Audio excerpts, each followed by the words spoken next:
Hi, and thanks for stopping by.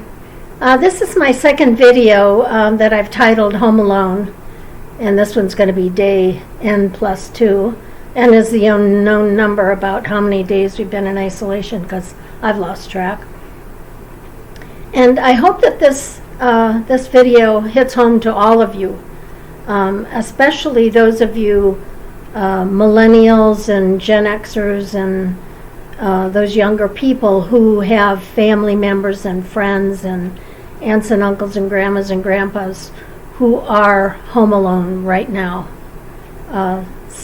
either self-quarantined, isolated, sheltering in place, whatever you want to call it. They're home, and many of them are alone. Well, I'd like this to hit home to you, so I don't have to come out of my hibernation and slap you upside the face to get my point across. So listen. Well, I've always said, do as I say, not as I do, and I've been caught up in that fallacious statement again. I have not developed a plan, and I have suggested that planning your day so it just doesn't just blend right into the next, not getting dressed, not straightening up and all those things I mentioned yesterday that I wasn't doing. So I'm going to try to do better. I'm going to try to develop a plan, a daily activity plan to have something different each day to do.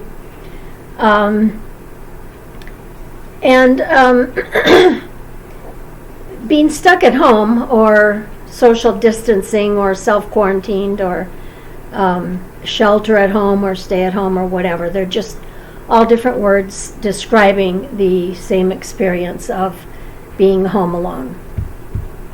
My first video about seniors being home alone, I posted yesterday, and I did state in that first video that I was making it for millennials and anyone who has a parent or grandparent or great-grandparent who's over 65 and is following the rules or suggestions of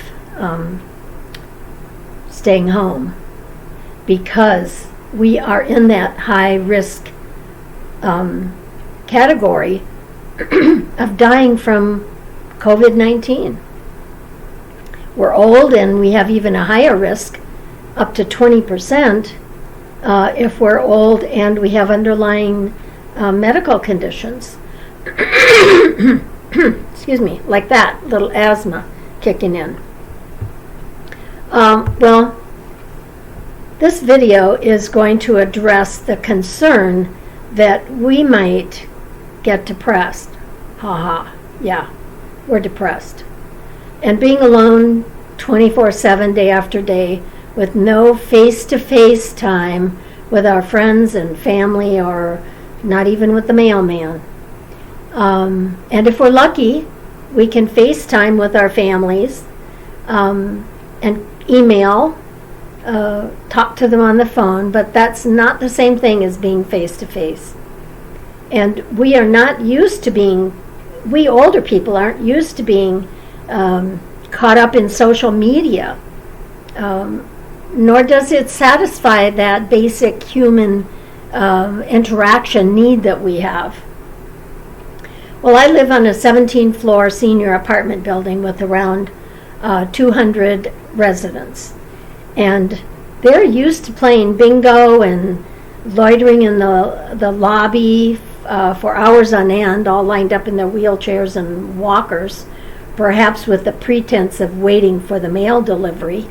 And we used to be able to go up to our 17th floor, where we have a computer room, a library, a pool table, an exercise room, and we can't even go up there anymore. And in the elevators, we can only have 2 people at a time, which is okay. I'm not against that. I think that we should be taking those precautions. Well, now we are stuck in our small apartments with the 4 walls closing in on us. And what I fear is that some of our residents may not have any stimulation or contact with the outside world. No family, no friends, maybe even no TV, and probably most of them don't have internet or email. They don't have iPads or smartphones. And maybe they don't even have landline phone. And if any of you don't know what that is, I'll have to tell you about that in another video. Well, last night I got the great idea of developing a questionnaire to give to each of our residents that might help identify those who are totally isolated from all aspects of the outside world, with nobody to call or care about them. And let me show you what it looks like. It's just a one-page questionnaire that asks questions about their families, their medical needs, their emotional needs, if they have a car or a bicycle, if they're going outside, if they're getting any exercise, if they need help with anything, how they're feeling. Do you have a fever, sore cough, or sore throat or cough? If you need help in anything, do you need medications refilled? What's your doctor's name? Do you want reading material? Do you want someone to bring you a puzzle from our game room upstairs? Anyway, so that was my idea, and I got this idea because I used to work for a manufacturing company that made earthquake cradles for mobile homes back when I lived in California. And we gave safety lectures to the mobile home parks, and many of them were seniors, and some of them were primarily seniors. But we gave lectures about, survival, pantries and food and water and stuff like that, and first aid recommendations for earthquake preparedness specifically. And we also gave them a paper. It was the same size, 8.5 by 11, but it was red, and it was like a sign, and it said on it in big letters, "Help." And if anyone in their mobile home was in trouble, they would put this sign in the window, and passers-by would know that someone in that house needs help. Well, I was thinking of something like that for our building. But in order to do that, there'd have to be a monitor on the floors to keep an eye out for the signs that would go up outside the door. And then once we gather this information from the questionnaire, what would we do with it? Who would be able to satisfy or even check each of the questionnaires, collect them and see if anybody has a need? I guess we need a social worker to do that, or public health nurse, or maybe our own social director, who's not doing much of anything these days except the weekly trip to the grocery store, which she's still doing. Well, anyway, the other issue that I'm fearful that the people in my building, and maybe many of the people who are home alone, they don't get any exercise. Where can we exercise in the building? The exercise room I'm pretty sure is off limits now. They've put barriers up everywhere. And people in wheelchairs and on walkers, golly, they just can't get much exercise at all, and they're just really stuck at home. I walked down the 7 flights of stairs. Well, I used to go twice a day. Now I'm limiting it to once a day, but to take my trash out to the dumpster and to pick up my mail. So that's the exercise I get. And I've been still walking outside around the pretty big block here, or to the donut shop, and I went to the donut shop today. I did my exercise by walking to the donut shop, but it's Friday and I miss the weekly coffee and donuts that we used to have. So I went and got my donut, and I got one for a friend who lives down the hall because she doesn't get out much at all. And anyway, so that's my exercise. So I'm taking care of myself, but there are many people here who just don't have the physical ability to be able to do that. So that's a problem. Well, my mind was spinning about, what to do with these questionnaires if this ever gets instituted. And I was thinking of each floor having like a house mother, like they used to have in dorms and in fraternities in college, or maybe a neighborhood watch kind of person that, can check for the questionnaires. And then also, if we institute the help sign, if they could, every day walk around the floor. There are 12 apartments on each floor, and they could see if anyone has put out that they need help sign. So anyway, if you have any ideas on, how to initiate this kind of program or some other better program to try to reach out to seniors, and not just in my building, but in all the complexes that house seniors and mobile home parks and here in town, that in my town, and I'm sure in others too, that have primarily seniors.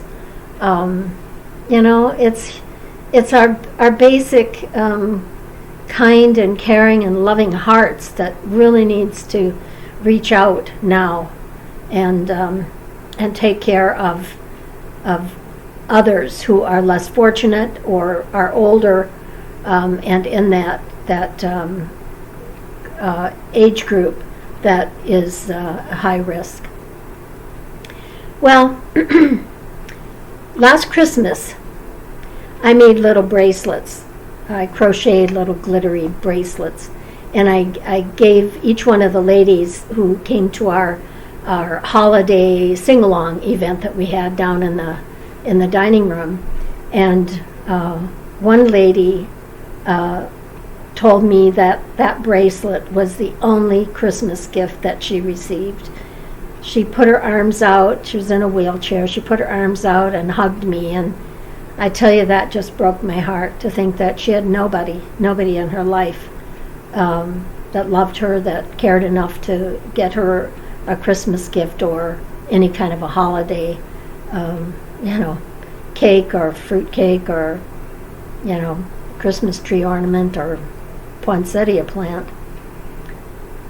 Well, many of our residents are in wheelchairs, and I don't know how many are as alone as that lady is, but I wish that there was more we could do. And those that are ambulatory, what they can do to help those that are absolutely stuck in their homes.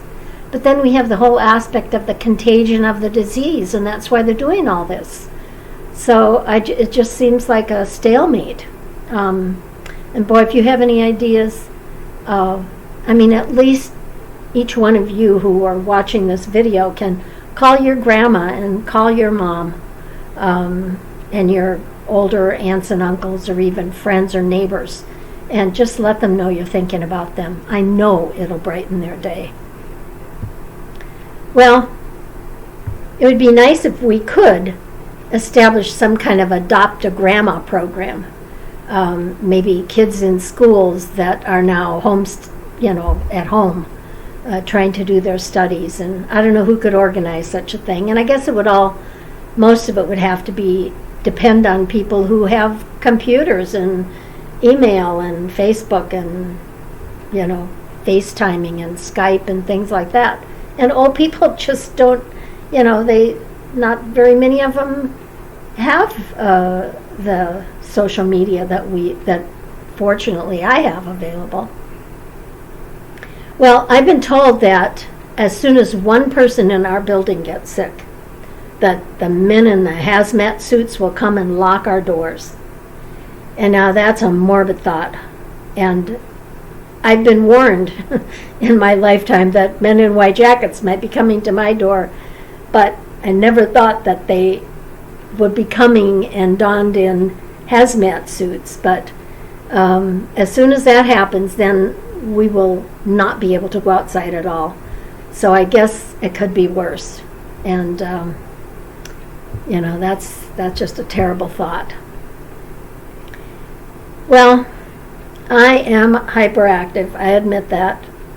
I've been called the Wiggle Mouse when I was a kid, and my dad in high school called me the instigator. And I guess I'm still that. I'm still an instigator, but I'm trying to direct my energy into creative expression. And thank you all for watching my videos, and because this gives me so much opportunity to express my creativity and my social needs for interacting. I have hobbies. I like to crochet. I make little gifts and just scarves. I'm working on a cape right now. I'm also writing. I write in my journal every day. I'm in the middle of writing a novel. I have a couple novels published. I write short stories and poems and anything that comes into my mind, and I try to direct that into my writing, and that's very satisfying for me. Well, if any of you have any other ideas on how to help preserve the sanity of our elders, please let me know in the comments below. And share this video. Please share the video with other millennials or Gen Xers and who might benefit in a humanitarian way to help preserve the dignity of our elders. Call your grandma, call your mom, and they're probably sitting by their phone waiting to hear from you. Well, with that said, I will send you all of my love to each one of you. I am Nana. Heart of my heart, I love that melody. Heart of my heart, brings back a memory. When we were kids